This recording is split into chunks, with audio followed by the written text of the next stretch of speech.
Então,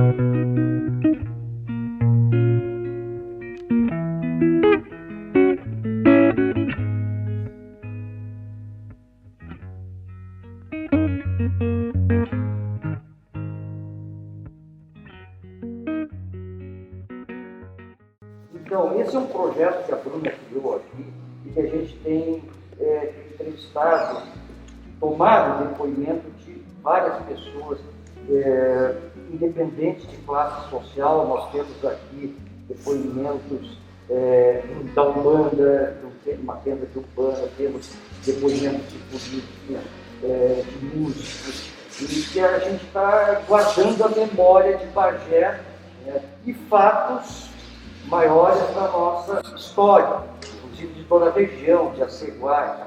É um projeto que nós já estamos com quase 40 gravações e não podia faltar a sua participação, doutor Mário. Não só na condição de médico, não só na condição de político, não só na condição de um homem que pensa a nossa cidade, mas nesse momento da pandemia, fundamentalmente, para deixar gravado este registro para a nossa história. E hoje nós temos uma história muito viva da gripe espanhola em Bagé. Eu fiz em 2018 toda uma cronologia da gripe espanhola. Inclusive morreram 384 pessoas em Bagé na gripe espanhola. Nós chegamos ainda nesse número aqui, tomara que nunca chegamos. Mas, então, eu gostaria de tomar o seu depoimento a esse respeito e alguns outros enfoques. Na hora que o senhor me disser que eu posso iniciar, eu começaria lhe apresentando, Dr. Mário Mena Calil, médico, bagiense, com muito orgulho, no momento um vice-prefeito da cidade de Bagé, do município de Bagé, ex-secretário da Saúde e um homem que a população de Bagé conhece por demais. Nós hoje estamos tomando seu depoimento, cujo foco principal é que ataca mundialmente a pandemia do Covid-19. E eu gostaria de iniciar perguntando ao senhor qual o impacto na ciência médica e nos profissionais da saúde que causou essa pandemia. Ou seja, o Covid, qual o impacto que causou na ciência médica e aos operadores da saúde. Primeiro, te agradecer, pela oportunidade de estar aqui nesse espaço. Nós há pouco fazemos uma turnê aqui dentro desse espaço tão bem cuidado. Você falava com muito carinho. Fomos conversando com as pessoas. Claro que alguns pleitos aconteceram. Não foi em vão essa caminhada. Não foi em vão. Mas com certeza nós vamos te atender esse pleito. Mas é que essa pandemia, ela fez com que toda a ciência, não só a ciência, mas o mundo inteiro repensasse sobre a vida. E quando ela iniciou, e por nós desconhecermos a origem, até hoje ainda existem muitas dúvidas sobre isso. Sabemos que foi na China, se foi em laboratório. Agora há pouco o Biden volta a querer investigar isso dentro do laboratório chinês, que dizem que não está bem explicado como este vírus se escapou. Se foi desenvolvido pelo laboratório, se foi modificado na natureza, ainda resta dúvida, certo? Mas ele iniciou de uma forma que as pessoas não acreditavam que poderia. Tanto é verdade que o mundo ele não se preparou a não ser no momento em que as coisas aconteceram. E na história, por mais que nós tenhamos tido eventos, nunca antes o todo se uniu na tentativa de resolver uma situação, quer seja pela saúde, quer seja pelo impacto econômico que aconteceu.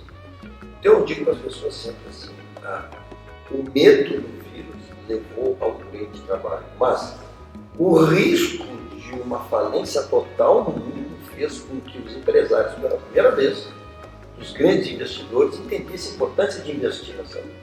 E nunca antes se investiu tanto para conseguir algo que fosse efetivo como uma vacina. No início desta pandemia, nós dizíamos que a vacina levaria 2 anos. Eu dizia muitas vezes nas emissoras que no final do ano estaria pronto. E muitos questionavam e alguns até ironizavam isso também. Verdade. Os infectologistas diziam, não, só para segundo semestre ou segundo ou terceiro quadrimestre, sei lá, ano 2021, que será possível iniciar uma vacina. Eu dizia, não, as pessoas estão fazendo uma força algo tão incomum que se uniram no intento de resolver pelo medo e também pela parte econômica. Então nós assistimos o mundo parando, os aeroportos parados, fechados. Portos, aeroportos. Todos.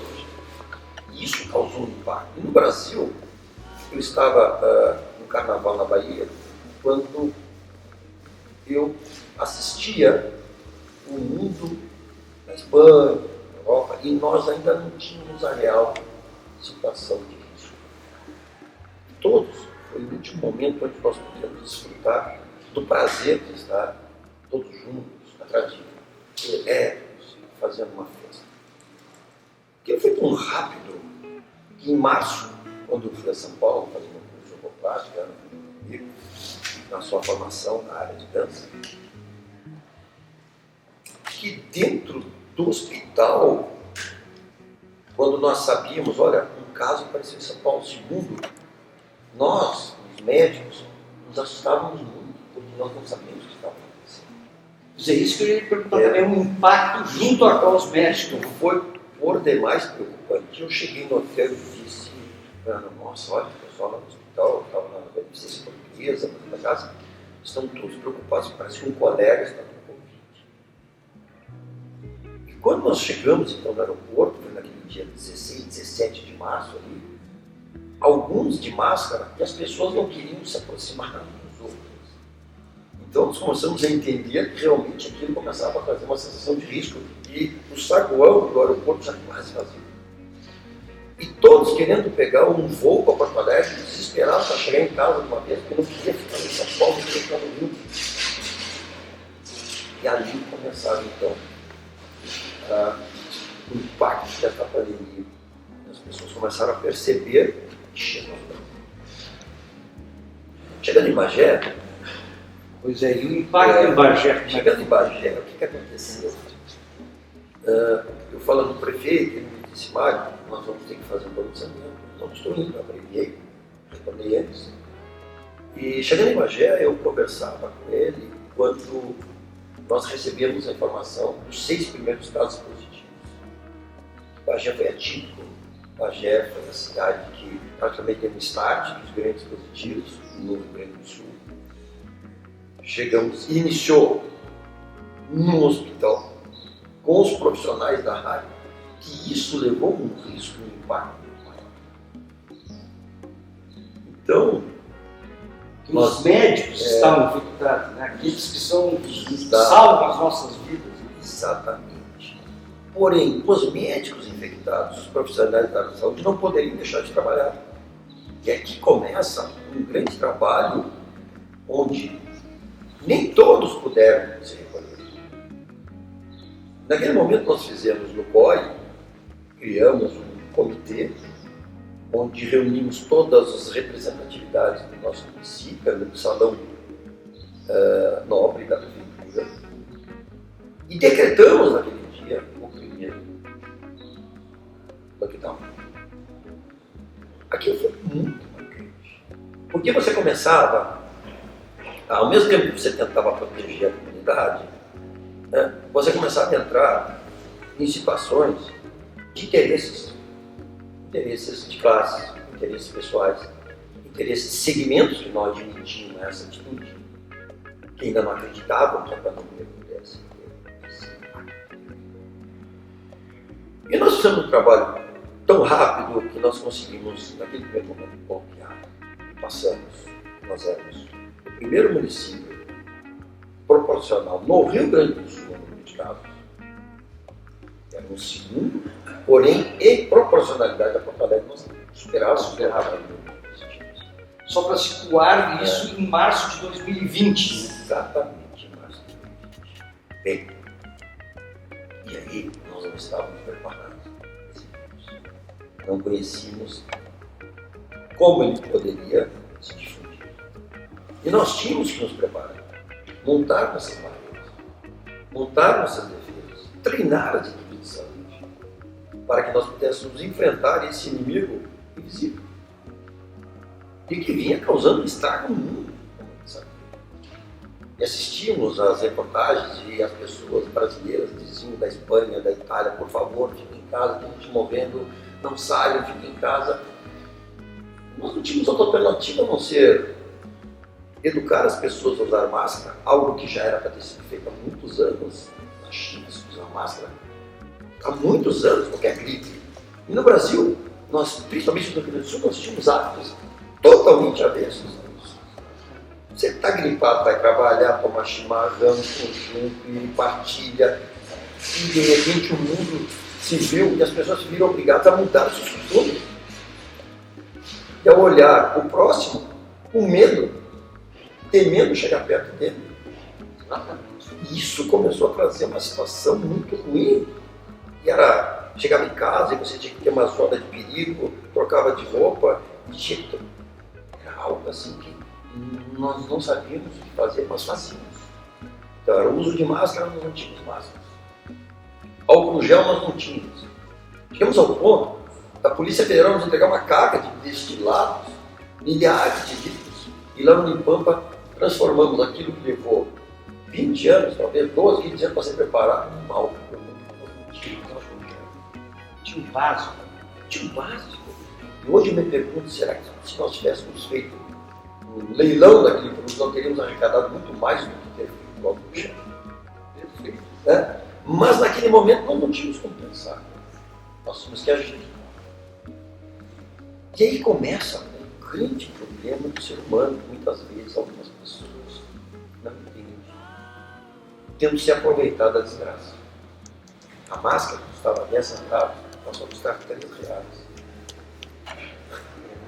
Isso trouxe um impacto econômico para os municípios, porque nós tínhamos que investir imediatamente nos recursos, a cidade parando, nós tínhamos que orientar e educar a comunidade que precisava usar álcool gel, precisava de distanciamento, precisava usar máscara, fazer a sua higiene. E de repente, isso veio como uma forma de revolução dentro do nosso lar. Como é que os senhores que estavam no comando do município, especialmente no comando também da saúde, enfrentaram e até que ponto prejudicou essas controvérsias que geraram em função de não uso máscara, eu tenho a minha liberdade individual e até do próprio tratamento, né? Porque não tinha um tratamento padrão, não sei se hoje tem essa questão toda do tratamento precoce ou não, como é que estava a classe médica dividida? Eu sempre digo que no desespero você aceita tudo. Até fake news entrava, as pessoas aceitavam. Um grande prejuízo. Então as pessoas colocaram muitas informações equivocadas que levaram a muita gente a acreditar nisso.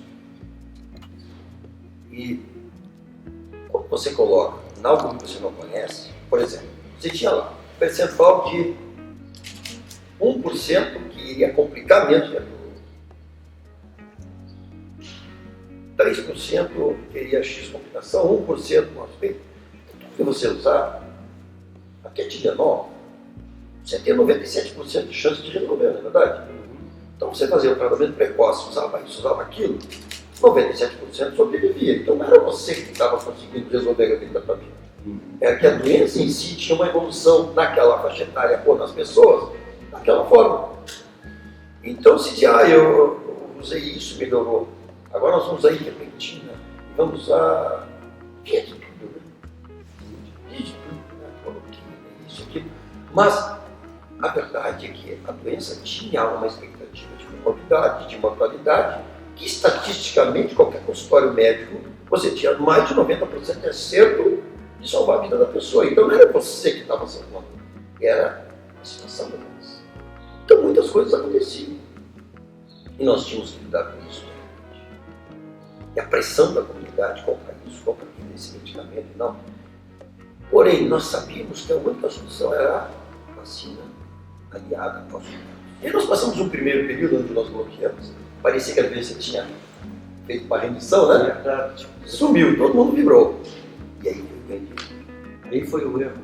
As pessoas se soltaram, que acharam que não tinha mais necessidade. E começou então aí sim pela segunda. E ela veio forte.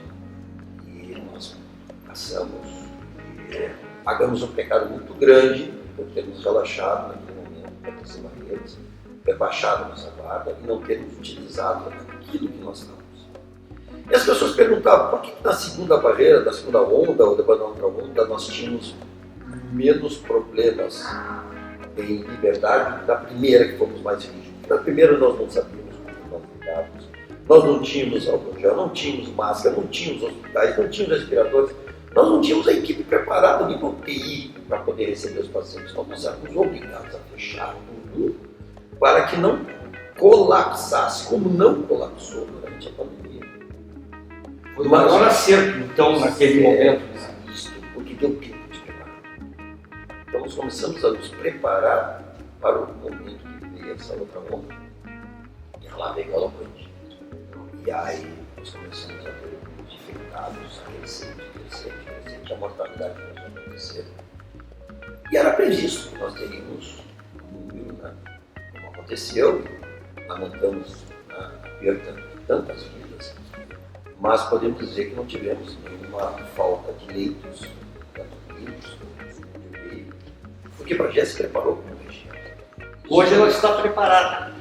Sim, muito mais preparado pela vacina, que propriamente pela rede hospitalar. Porque existia também uma corrente que dizia, não adianta você só aumentar a rede de UTI, porque a mortalidade cai na UTI 70%. Então você vai ter morte igual. Você vai ter leito, mas elas vão morrer no leito. Você tem que evitar a doença ou dar imunidade. Essas eram as duas vertentes passíveis de imunidade. E as diferenças regionais, as diferenças macros do nosso país, fez com que alguns estados, que lamentavelmente aqui não estou desmerecendo outros estados, mas que nível de escolaridade mais baixo no estado do Nordeste, culturas diferentes, fizeram com que eles não tomassem as atitudes corretas. E que explodiu, causando um colapso terrível, porque as pessoas não queriam usar máscara, não se afastavam e não entendiam a importância disso. E aí você tem um choque entre a necessidade, o gestor, a obrigatoriedade e a culpabilidade. Então você colocava a responsabilidade toda no gestor, quando na verdade era só o ser humano tomar sua atitude que queria resolver. Tá? O gestor não fechou, o gestor não está fiscalizando. Nós passamos por uma situação onde as pessoas enxergavam o seu modo, acreditando que nós, como executivos, nós, como gestores, eu, como secretário da Secretaria de Saúde, tinha a obrigação de fazer as pessoas ir para casa. Você não consegue. Quando você não transmite a informação, em Bagé teve essa qualidade. Nós transmitimos muito bem, as pessoas entenderam. O que não aconteceu no Norte e no Nordeste, os juízes despachavam no hospital e as pessoas iam para a rua, porque não aceitavam aquilo que não era bem explicado. Então, tanto o Divaldo, que foi um grande capitão nessa jogada aí, e entendeu, nós tínhamos uma forma de comunicação muito boa, então nós passávamos essas informações diariamente para a população, muito transparentes. Dizíamos como começou, quem se infectou, e as pessoas no início ficavam chateadas quando aventava que ela poderia estar infectada. Eu dizia, não é verdade, se eu for acometido de ser infectado, eu vou ser o primeiro a dizer para proteger o meu próximo. E no início as pessoas se escondiam, tinham medo de dizer, pai, eu estou com Covid, o que vai ser de mim? Nada, ninguém escolhe pegar Covid, ninguém pega porque acontece. Hoje não, hoje todos nós sabemos disso. A pessoa fala, eu tive Covid, é a coisa mais normal do mundo dizer isso hoje. Mas eu dizia, é a forma de você proteger o semelhante. Quer dizer, eu estou com o Covid, quem andou comigo aqui, ó, se proteja, faça um confinamento, um afastamento, né? Isso demorou até as pessoas entenderem. Isso foi muito além. Elas se escondiam. Escondiam a doença, propagavam a doença ao mesmo tempo. O medo de ser, muitas vezes, ter um estereótipo de que foi uma pessoa errada no meio, né? Não estava errada, ela era vítima da doença. Ela não era ela que fazia aquilo acontecer, foi vítima. Então, se você é vítima, você só tinha que tomar os cuidados, né? E aí nós tivemos essa onda, e começaram, então, aquilo que eu te falava, o mundo despertou, investiu de uma forma muito intensa. E pegaram plataformas de vacinas que estavam para ser desenvolvidas e trocaram e jogaram essa possibilidade do vírus nessas plataformas que já estavam. Por isso foi muito rápido. Vacinas que levavam 2, 3 anos, levavam 6 meses, porque as plataformas de vacinação já estavam prontas para outros vírus próximos, parecidos. Então vieram os americanos e os, sei lá, né, todos os chineses, canadenses, todos incluídos em desenvolver vacinas e testaram a vacina. E vinha outra parte. Quando vieram fazer os testes, as pessoas diziam, não vou testar. Imagina, uma vacina muito rápida. Foi uma vez. Estão fazendo muito rápido, isso aí não é problema. Tem RNA mensageiro, essa tem vírus. E começaram então a escolher e a pensar que tipo de vacina seria melhor. Está acontecendo ainda. Isso acontece, eu sou beleza da vacina, né? Mas assim, e eu dizia, gente, se nós não testarmos alguém, e aqui nós temos que reverenciar e enaltecer todos aqueles que foram para a linha de frente e aceitaram colocar a vacina no braço no teste. Se não fossem essas pessoas, nós não teríamos os resultados das vacinas da doença. E começaram essas pessoas, então você vê como as pessoas não somos solidários, o brasileiro é fantástico, né? Rapidamente, em Porto Alegre, meus irmãos foram voluntários. Meus irmãos cardiologistas, os dois foram voluntários. A minha irmã, que é cardiologista, foi voluntária. A Suzana foi voluntária. E todos eles fizeram a vacina e me ligavam, Marco, eu fiz a vacina aqui, o teste, e eu estou, agora já tenho anticorpos. Nossa. Cheguei a pensar em Porto Alegre, mas aí já tinha terminado a inscrição. E graças a esses voluntários, nós podemos dizer, olha, a vacina era boa, começa então a ter sua efetividade. Bom, politicamente tentaram usar de todas as formas isso. O outro atrás. Mas eu ia, desculpe interromper, eu ia perguntar qual foi o reflexo dessa questão para nós, povo, né? A população liga a televisão, o senhor falou aí politicamente, vê um infectologista falando, vê um sanitarista falando, enfim, em linhas diferentes. Como lidar com isso, né? Porque a população ficava perdida, o que acreditar, o que fundamento, e até quando a imprensa influiu numa situação de... porque eles fazem a escolha daqueles que vão dar entrevista, né? Então a população estava um pouco perdida.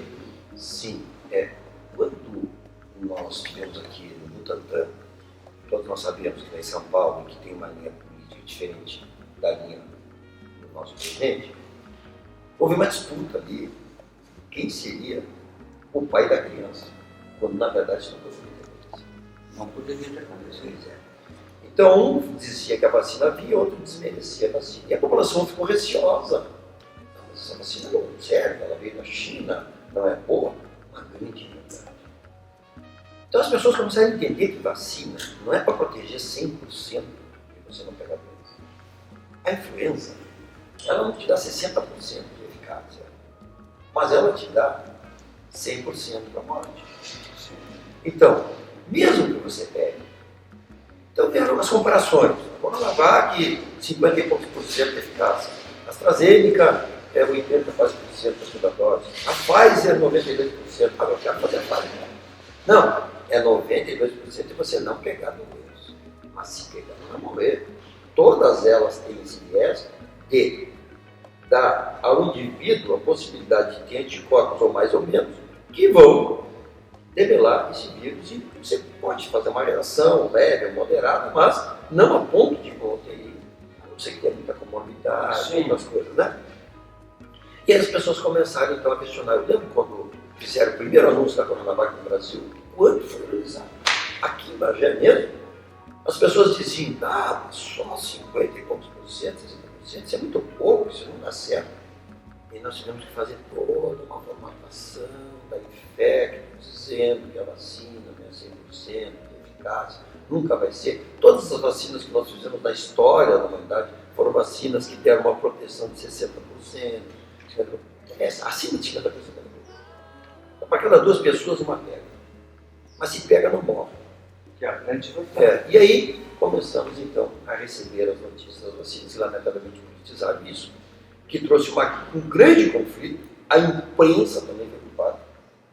A imprensa preocupada e que interesses também, com interesse também contrários à atual administração do país, também ajudou a levar muita informação e a bater muito na tentativa dela colocar os seus interesses. Trouxe também uma discussão, um conflito entre as pessoas. Não foi bom para nós, não foi bom para ninguém, aquele momento que foi muito complicado com relação às vacinas. Mas eu lembro, eu estava viajando, eu saí de Bagé para a Rádio Gaúcha, e estava infectologista também, entrevista, isso em dezembro do ano passado. Não, até o final desse ano não vai ter vacina. Afirmava categoricamente, lá por novembro, dezembro. E as pessoas culpam muitas vezes, por que não compraram vacina antes? Nem eles acreditavam que a vacina poderia sair.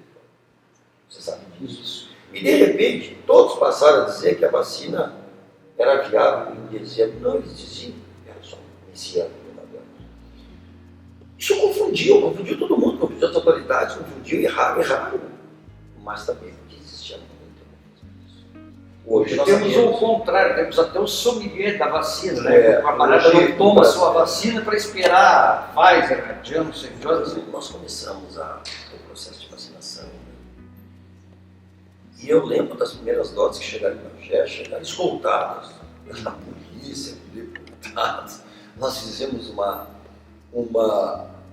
na frente ali da sétima coordenadoria de saúde, chegou escoltado, então desceram com aquelas caixinhas, né, poucas vacinas, que seria para a equipe de ponta, mas aí começaram a discutir. Né? E ali que a gente começou a entender, olha, agora nós temos uma esperança. Só que era muito lento o processo. Nós abrimos a vacinação e as pessoas questionavam, eu também quero, por que só esse profissional? Todos são importantes. Novas discussões aconteceram. A ponto de chegar em Ministério Público depois, que nós estávamos utilizando, não utilizava a norma. Certo? O desespero e a vontade de se vacinar, muitas vezes colocava as pessoas fora da razão. E questionavam. E se também perguntaram o que eu mais tive problema de lidar neste momento da pandemia, foi com os interesses dos segmentos. Era muito fácil. Você fechava e eles diziam você abre e eles diziam fechar. Quando nós abrimos o comércio, fomos na frente da Pompeia, aquele marco daquele dia, e as pessoas filmavam assim, aquela multidão na rua e diziam, olha que horror, a pandemia foi um fato isolado de um pagamento de um dia. E eles nos bombardearam. Nós tivemos que ir para a rua, agir e mostrar que não, o comércio não era a gente presente que em cima desta pandemia nós teríamos uma muito pior, que era a economia, a miséria, 40% da população, 40% a mais da população empobreceu com essa. A gente nota aí uma série de comércios pequenos, fechados, né? Mas em Bagé não tanto. Não, nem tanto. Mas graças a toda a ação que o prefeito Divaldo teve, ter a capacidade de abrir na hora certa, de fazermos os horários flexíveis. E nós fomos, muitas vezes, copiados. Nós éramos copiados sistematicamente pelas nossas atitudes. E isso nós fazíamos porque nós estudávamos as pessoas, Nós começamos a testar e isolar, o Estado começou a fazer a mesma coisa que nós fazíamos.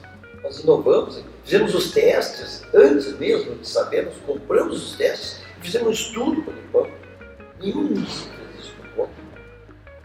Então nós estávamos sempre na vanguarda, trabalhando, estudando, pensando. Claro que alguns problemas aconteceram, algumas falhas podem ter acontecido, mas treinamos as equipes, equipamos as equipes, tudo pronto. E as equipes nunca pararam, aqui quer dizer, de março até janeiro, quando começaram as vacinas, eles trabalharam, pareciam uns astronautas. Me lembro, na rua eles estavam. Então assim, e não pararam. E não deixaram de atender a população. Não só eles, motoristas de ônibus, caixa de mercado, expostos diariamente à doença, e lá, ó, na linha de frente trabalhando. Alguns segmentos se fecharam, porque tinha o seu salário garantido. Claro. Então eles diziam, fica em casa, mas o salário dele estava lá, né? Chegava no final do mês, ele estava tranquilo. Imagina essa pessoa, se não tivesse salário, tivesse que alimentar, tirando o camelô da rua, que ele tirava o sustento ali para dar para o filho a comida. Eu imagino agora, os senhores como dirigentes maiores do município, a situação que ficava, como a gente diz na gíria, numa saia justa para fazer essa adequação. Assim, situação de que eu cheguei em casa, assim, sabe, de confesso, eu chorava, sabe? De tanta pressão. Era uma pressão de vários muito. Assim, as pessoas não davam trégua. Muitas vezes eu estava com a Ana Carlos e ela tinha as redes sociais e ela fazia a leitura, né? Muito importante ter uma pessoa de fora fazendo a leitura. Você está no meio, você não enxerga. Você tem uma pessoa do lado que diz, olha, e acontecendo isso, a informação é essa. Então nós rapidamente levávamos a informação em cima daquilo que estava fervendo nas redes sociais, né? Então nós acalmávamos as pessoas. Mas muitas não têm pego isso, politizaram, levaram para o lado obscuro, o lado obscuro da ação, né? Lamentavelmente não tem isso em todas as épocas e todas as pandemias. Bem, cidade preparada, cidade pronta, o comércio funcionando, tudo tranquilo, então entramos na nova fase, que foi a fase da vacina. Né? A chegada da vacina foi lenta. E nós fizemos um trabalho muito forte, equipamos, colocamos nos postos, e as vacinas começaram a chegar em uma quantidade. E para nossa grande satisfação, Bagé hoje planteia mais uma vez, mostrou para o Estado e para o Brasil que a vacinação com uma equipe profissional bem organizada, orientada e, acima de tudo, consciente e solidária para nós, fez a grande diferença. Fez a diferença. Vacinamos, organizamos, fizemos cortes importantes. As pessoas, mas como é que Bagé avança tanto em vacina? Porque nós fizemos cortes. Bagé é uma cidade que tem nos frigoríficos um número muito grande de pessoas jovens. No exército, muitas pessoas jovens. Todos viram que o prefeito disse que não vacinaria o presídio até o final. Então, 2, 3 segmentos, nós fizemos cortes assim, 25 anos ou mais. Quando eu dizia 25 anos ou mais, era porque eu sabia que o soldado raso de 18 anos a 25 não ia fazer nada. Então eu usava aquelas vacinas, aquelas doses que vieram para as Forças Armadas e jogava na idade. Nos fizemos a mesma coisa. Então nós fazíamos esse estudo, jogávamos e começamos a baixar a idade rapidamente. E as pessoas não entendiam como que Bagé baixava a idade e os outros não. Porque nós estratificávamos a população de modo geral. E jogávamos nela. Então é verdade que rapidamente os indicadores começaram a cair. Nós chegamos a ter 17 pacientes com UTI, 34 pacientes internados clinicamente na Santa Casa e 20 no Baú. Faz a conta. 34, 54 e mais quase 70 pacientes. Você sabe quantos nós temos hoje? Um na UTI e 3 clínicos. Mas é isso que eu ia lhe perguntar, até por uma questão de memória. Nós estamos em 21 de julho de 2021. Qual é a situação hoje hospitalar? Qual é a situação de vacinal? Qual é a percentagem que nós estamos aqui em Bagé com relação a isso? E qual é a projeção que o senhor faz? O que acontece? Quando nós atingimos 70% da população população total, nós chamamos de imunidade de rebanho. Bem, quer seja por vacina, quer seja para ela ter adquirido a doença e desenvolvido imunidade pela doença. Nós temos, dentro da faixa vacinada, de 18 anos ou mais, 85 mil pessoas a serem vacinadas. Dá 120 mil. Serem vacinadas aí? Não, veja bem, não. Estou falando... sim, um conjunto. 85 mil é o corte de 18 ou mais, tá bem? Tá. Acima de 80 anos. Dessa faixa de público-alvo, que é 18 anos ou mais, nós já vacinamos 85%. Já vacinaram 85%. E da população total, 62,4%. Espero. Eu fiz um desafio para a minha equipe, que nós vamos lançar agora mais uma grande posição junto à comunidade. O prefeito está em Brasília hoje, eu discuti com ele, lamentavelmente não posso participar aqui, mas com certeza vai fazer com que todas as pessoas que estão faltando vão se dirigir aos postos de vacinação, como nós vamos divulgar entre hoje e amanhã. E no máximo até domingo, hoje é dia 29. Domingo vai ser em agosto. Né? Nós vamos fazer lá no ginásio São Pedro um evento onde nós vamos, junto com a cultura e com a saúde, fazer um grande tributo a ele. Ana Carla já conseguiu que a Luísa Morgado vai declamar um poema do Luiz Coronel, e ele adaptou o projeto, o poema dele sobre essa mentira. Ele adaptou esse poema, no final, a última estrofe dele, fala sobre a Jeta, muito bonita. A Isabela Fogaça desenvolveu um vídeo junto com o texto do Luiz Coronel, está muito bonito, nós vamos projetar. Convidamos também a orquestra lá do Jovem Campos, claro, e nós vamos, a princípio, domingo. Né? Nesse próximo mês, nós vamos atingir os 70% de imunidade de rebanho. E aí muda a situação do projeto. Me diga uma coisa, doutor. Isso aí será fantástico como uma chave de ouro. E existe muitas pessoas ainda que o município tem esse dado estatístico que não estão se vacinando? Sim, tem pessoas que têm medo da vacina. Nós presenciamos alguns casos agora na vacinação de 18 anos ou mais, alguns jovens, olha o que eles estavam tentando fazer. Sorte que a nossa equipe é atenta, eles faziam o cadastro e fugiam de se vacinar, só para ter a carteirinha de vacinação. E nós buscávamos na porta, para ele, você não se vacinou? Olha a atitude do ser humano.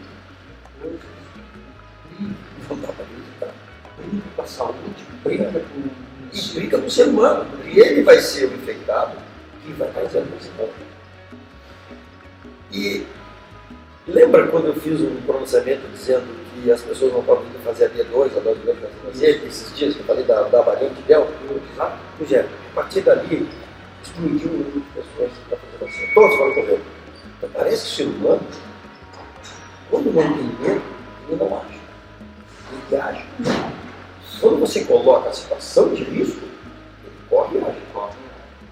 E isso aconteceu. Então nós muitas vezes tínhamos que fazer pronunciamentos mais fortes, mais contundentes, mais convincentes, para as pessoas entendessem aquela linguagem. Olha, se você não fizer, eu preciso ter. Então nós tínhamos 30 vacinas por dia de dose 2. No outro dia que eu fiz o pronunciamento foram 400.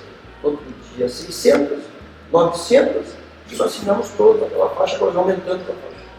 E nós temos vacina hoje em Bagé? Sim, nós recebemos 29 mil doses agora nessa última remessa da AstraZeneca. Tanto é verdade que nós temos tanta dose, já estamos com 18 anos, que ontem nós fizemos um pronunciamento inédito aí, né? Foi o primeiro município do Brasil onde o prefeito pediu que nós fizéssemos isso, e fornecemos a candiota, Júlia Negra e Lavras 1.000 doses para cada um desses municípios. Perguntaram por quê? Eles estavam vindo a Bagé se vacinar. E se você blinda em zona de fronteira, Dom Pedrito, Livramento, Bagé, Ceguá, não blindando Júlia Negra, Candiota e Lavras, você não está blindando, na verdade, a região. Está alimentando um no fato risco gerador. que existe, né?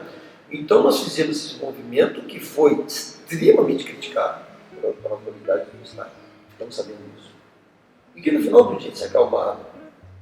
Mas os prefeitos postaram grandes agradecimentos. O prefeito Sábio, quando ele recebeu e assinou ali na live, ele assinou, e eu até fiz essa referência, o documento do lote que nós entregamos, ele botou embaixo bem grande: gratidão.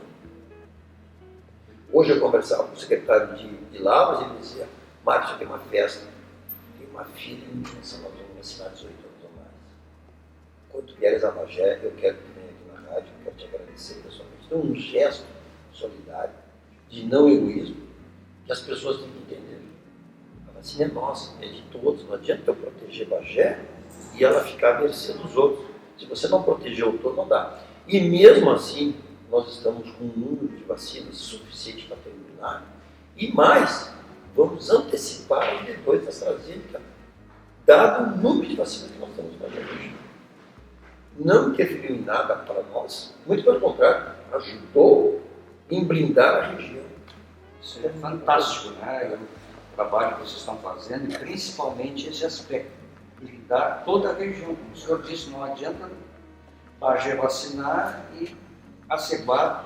É a mesma coisa que o prefeito fez com a segurança pública, né? É, exatamente. Teve uma repercussão fantástica nacional, porque todos entendiam que aqueles profissionais eram da linha de frente também, estavam sendo prejudicados, uma alta mortalidade. E quando ele teve a capacidade de mostrar isso no Brasil, inclusive ele recebeu um processo do Ministério Público, chamando de genocídio, pedindo a improbidade dele. Que caiu. Os desembargadores não aceitaram. Chegou até o tribunal, né? Pediram a cassação dele, a improbidade dele, o afastamento dele, por ser genocídio que ele estava fazendo, tirando de uma faixa e botando na outra. Genocídio é a pessoa que não entendeu, tanto é que o Brasil inteiro depois entendeu o que fez. Sim, teve uma repercussão nacional. E as verdades desta pandemia foram tão inconvenientes que elas mudavam a cada vez. Primeiro é a equipe de saúde. Mas que equipe de saúde? Da linha de frente. Ah, mas a linha de frente do hospital. Sim, mas para um pouquinho, eu sou o médico da UTI. Não. A funcionária que faz a higiene dentro da UTI também está exposta. E aí eles não tinham feito essa previsão. Então nós aqui em Bagé vacinamos todos os hospitais, funcionários administrativos, higienizadores de postos e tudo, e a gente deu exemplo para o resto. Então eles começaram a mandar mais vacinas. Entenderam que eles fizeram um erro de cálculo. Claro. Mas tudo era novo. Você não pode pegar um plano nacional de vacinação de influenza, de qualquer nojo, e botar nessa situação dessa pandemia que era totalmente diferente. Totalmente diferente. Então, hoje, voltando a esse fato que você colocou das vacinas, nós estamos numa situação final, já enxergando logo ali, eu quero dizer que acredito que até metade de agosto o prefeito deve anunciar já o relaxamento depois de 70%, ou você acredita ou não acredita na vacina, né? Já andando na segunda dose, nós vamos baixar algumas regras, diminuir, liberar algum funcionamento de algum. A vida precisa continuar, a economia precisa girar, as pessoas precisam voltar a viver. E acredito que a partir de metade de agosto, o governador está colocando um corte para o dia 7 de setembro. Era 20 de setembro, né? Agora hoje está anunciando que até o dia 7 de setembro ele consegue. Então ele deverá anunciar para o Brasil que o Estado libera as amarras a partir do dia 7. Só que Bagé mais uma vez vai pontear, né? Nós vamos pontear. Porque nós já estamos em condições de fazer isso. Claro, sempre mantendo a vigilância, mantendo os protocolos, cuidado, né?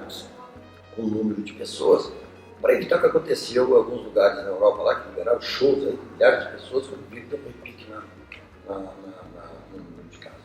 Exatamente. Me diga, doutor, tem que ficar registrado isso. Existe alguma de concreto e cientificamente sustentado o tratamento precoce? Não. Não tem. O tratamento precoce, ele surgiu quando você tem algo para fazer, desespero você faz. Mas a verdade da medicina ela muda. O que hoje é verdade, amanhã poderá não ser verdade. que a medicina fazia dedutiva há um tempo atrás e era considerado como algo plausível, a sangria mesmo, quanto tempo foi feito? E aqueles que faziam sangria vão ser condenados porque fizeram isso? Com certeza. Você sabe como é que surgiu a sangria, né? As pessoas, não, a medicina era muito dedutiva, eles olhavam as mulheres e chegavam naquele período pré-menstrual e elas ficavam muito tensas. E quando sangravam, elas se acalmavam. E aí alguém teve a brilhante ideia, isso é bom. Quando sangra, como a pessoa melhora, então o fato da mulher menstruar levou a eles pensarem que aquele momento de tensão pré-menstrual, com sangramento, poderia ser bom, vamos começar a fazer sangria para tudo.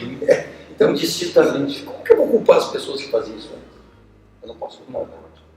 A mesma coisa do tratamento precoce. Ela surgiu como uma alternativa de desespero, gente. Todos usavam ivermectina, cloroquina, e isso e aquilo. Mas nós mostramos que não tinha impacto naqueles que iam complicar. Aqueles que complicavam mesmo o Covid morriam. Se não tivesse uma assistência muito boa a nível de UTI. E 70% quase deles em prol. Tamanha era a agressão que o corpo recebia. Nós não sabemos por que algumas pessoas eram mais agredidas, outros não. Essa história ainda vai ser contada. A ciência vai ter que dar esse processo. Com certeza, mais um tempo, nós vamos poder dizer, poxa, perdemos pessoas, era só ter usado tal substância, mas hoje não tem. Então nós não podemos culpar quem acreditou naquele momento. Temos que dizer que quem insistiu naquilo que já não era mais cientificamente comprovado, aí sim. Doutor, eu sei que o seu tempo é muito curto, o senhor tem ainda muitas agendas. Eu vou deixar duas últimas perguntas para a sua manifestação, e com certeza o tempo que o senhor quiser completar. Mas eu lhe pergunto o seguinte, eu como indivíduo normal da população, eu estudo seus pronunciamentos, uso as redes sociais, e a gente procura, a população toda procura. Seria ainda interessante massificar mais como está chegando esses protocolos, essas informações, esse combate até o fake news, como estão chegando os pontos mais remotos do município, até no interior do município, que muitas vezes não tem acesso às redes sociais. Como está chegando isso? E o senhor acha que é uma campanha que será permanente, que deverá ser permanente em prol da nossa saúde? E a segunda pergunta, para não roubar o seu tempo, eu queria saber quais os planos na saúde de Bagé, o senhor olhando para frente, não só como médico, não só como secretário de saúde, mas principalmente com a responsabilidade de administrar Bagé. E quais são os seus planos pessoais para o nosso futuro? Para o nosso futuro, para o seu futuro, inclusive politicamente. Bem, vamos lá. Com relação a fake news, eu acho que isso é algo que vai dessensibilizar na medida que a população vai se acalmando. No momento que você consegue colocar a vacina como um ponto de estratégia e imunizar, as pessoas se acalmam. Entende que estão entrando em outra fase. Então, acredito que estas informações equivocadas, nada de maldade, eu não consigo imaginar o ser humano fazendo isso no momento de pandemia, mas faz. Tende a se tende a dissipar. Por quê? Uma vez vacinado, você está com segurança, tudo volta ao que era, você muda o foco para quê? Trabalhar, investir, então, tudo vai para o lado.